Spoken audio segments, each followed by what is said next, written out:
Hi guys, Nick Thomas here at the Academy of Historical Fencing. Welcome back. I'm going to be talking about the Swordsmithy Training Sabre, which I've shown on quite a lot of videos now. I did kind of a first impressions video when I got it, which was over about 6 months ago now. So it's had some really thorough testing, both of our clubs and some of the events that we've done. Quite a lot of usage against a range of swords, different types of sabres and broadswords and all kinds of things. So I'm now going to give an updated, proper review on what I think of it in time, because I think more than 6 months usage is plenty enough to do a proper review. I've been looking for this kind of training sabre. Exactly what you'd want to call it is difficult, but it's basically a Napoleonic British infantry sabre. Now they varied quite a lot. It's quite a broad sort of family of swords, but overall, common ones have relatively simple guards. I mean, this is an original here. My most recent acquisition, so a chance to show it off. This is an original from around about 1800, and yeah, some of them had this shape. Sometimes people call it a stirrup shape, and this a D-guard, but they're both stirrups actually. And this is the kind of shape of a 1796 light cavalry sword, very iconic. A lot of British swords at the time used it. So how does it compare stat-wise to an original sword? Because I've got one here. I've got 4 British infantry sabres of the Napoleonic period now, as well as I've handled a great many more. How does it compare? Well, weight-wise, this is 740 grams, which means that it's kind of typical range, really, because the Napoleonic British infantry sabres, they range from about 650 grams up to about 820, and that varies immensely depending on how long they are. Sometimes they have a bit more hand protection, and the blades can vary quite a bit, as well as curvature and all sorts. So it's kind of a typical overall sort of example in terms of length, curvature, weight. So that's all pretty good. Then we go on to balance. Because that is important. The balance doesn't tell the complete story of how a sword handles, but it is a good indicator. And the balance on this is 16 centimeters, which is again in kind of a typical sort of range. I mean, the one I just showed you is actually 9 centimeters, and that's unusually close to the hilt, because it's got a very, very large back strap, which essentially acts like a large pommel, adds a lot of weight. That's unusually far back. Typical sort of range of balance on these kind of swords is somewhere between about 12 and 16 centimeters. So it's just at the far end of that scale, I would say, in terms of balance.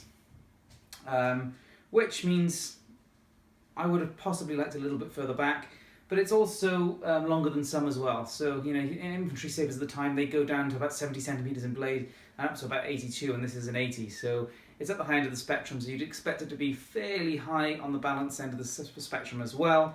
So that's kind of acceptable. I had the grip enlarged slightly. I think he made it 10 centimeters normally, and I had it made to 12, just to fit slightly larger gloves. And it does fit the Red Dragons really nicely, or any similar glove. I use the large size of Red Dragon gloves, but it won't fit really any of the other heavy gloves on the market. Things like the Gdańsk sparring glove models, Swordsmithy Training gloves, none of those will fit. So yeah, you're not going to get a heavy glove in it, and people underestimate the cutting power of this. Realistically, you need a glove up to the level you normally use for longsword. They can hit very hard. So ideally you want something better. I use Red Dragon and I get away with it, but I wouldn't recommend it. So if you were going to order from Swordsmithy, I would suggest having the grip and possibly the guard overall made just a little bit larger again, depending on your glove type and how you want to use it. So what else? I had the tip rolled, which is in HEMA we always want to use rolled or spatulated tips or something similar, something that really flares the tip out. Notice it's very, very thin at the tip there, which is excellent. And that's one of the reasons we want it rolled, because we want a nice thin tip here to make it nice and agile in the on the point, while still being nice and blunt for the thrust. And you'll notice in terms of flexibility, it actually flexes quite nicely. It flexes a little bit more than a black fencer sabre, and certainly more than most training sabres I've seen steel-wise, like say Peter Regeni.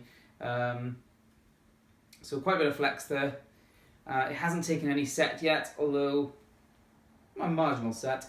I would say Mike's Schiavone sabre has taken a slightly worse set than mine has, and that might be because it's a little bit longer and the blade is a little bit thinner in the tip. So not been an issue with that, but instead Mike's has taken a bit more of a set. Durability on the rest of it, you can see that the langets here, that one's bent inwards. Well, that's just going to happen because swords come down, they hit the guard, and once you parried, and they bend them down. That's no problem at all. There's no rattle whatsoever, which is quite a surprise actually. Most swords that I've used that are for HEMA do rattle loose fairly quickly. The guard, as you can see, it's not taken a dent, and it has taken some heavy blows. It's pretty substantial. Certainly, I would say, substantial enough to do the job. Right, so lots of good things. The bad things, because there's got to be some bad things. Well, I said before in the last review that the blade was a little bit softer than I wanted it to be, and it was taking a bit more edge damage than I wanted it to, compared to something like Peter Regeni, who makes very, very hard blades in a good way. Don't take much edge damage. This I haven't filed for months, so that's just as it is. It needs to be filed now. That being said, it's just about still safe to run my hand along, but it's getting a little bit sharp there in a few places. So yeah, a little bit more edge damage than I would have liked, but you know, within an acceptable range, particularly at the price, because what else can you buy in this sort of price range that gets you a sabre like this? Well, there's one Polish company who was making them, which we've smashed to pieces, and there's Peter Regeni, who's not making anything that really fits the bill, because his Polish sabre is just not particularly good in what we want it for.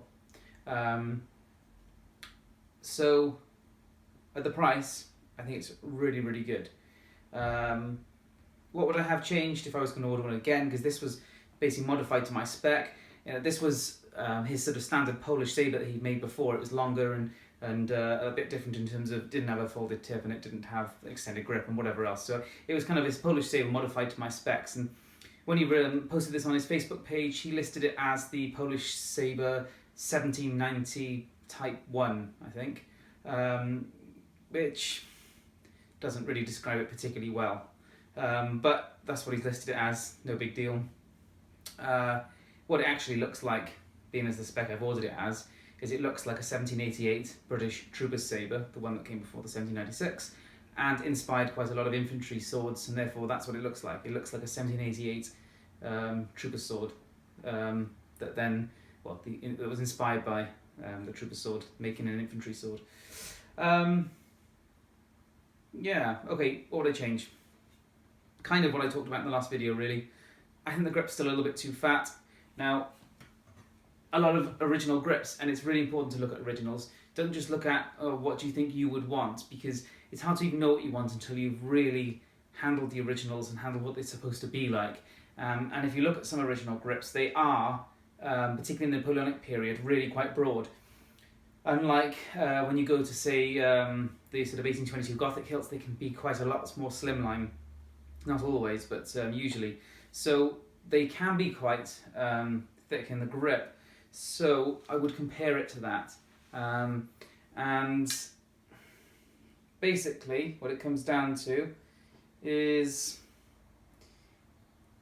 the beauty of these original grips is that they're not the same thickness all the way down, narrow at the top, they fatten out around the palm area and narrow back down again, and the same goes for the actual profile of it.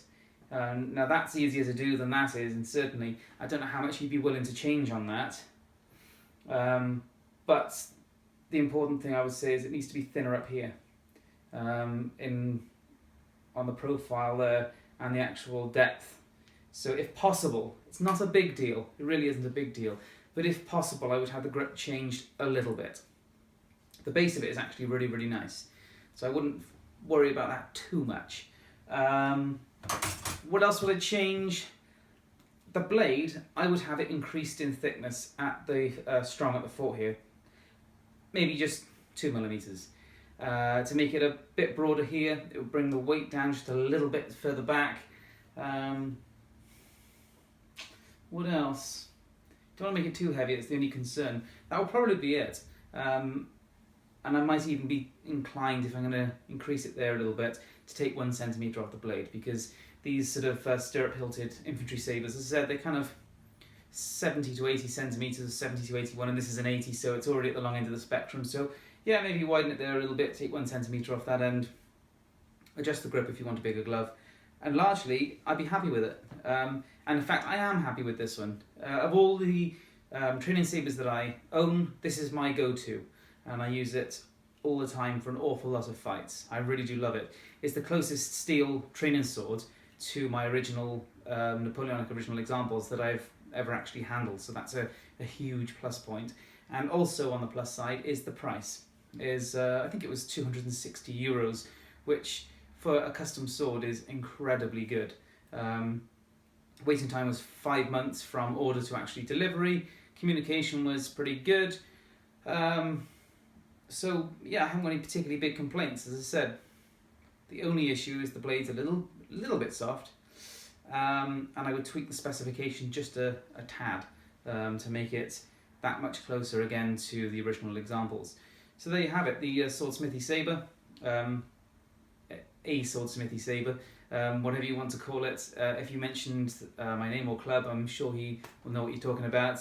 And I do hope to order another one at some point soon and revise the specification and make the ultimate Georgian infantry training sabre, maybe. So anyway, there you go. I hope you enjoyed the video. If you have any questions, please do post them. And if you want to see it in action, check out the videos, because it's in plenty of sparring videos. So I hope you enjoyed it. Thanks for watching. If you haven't subscribed already, please do so.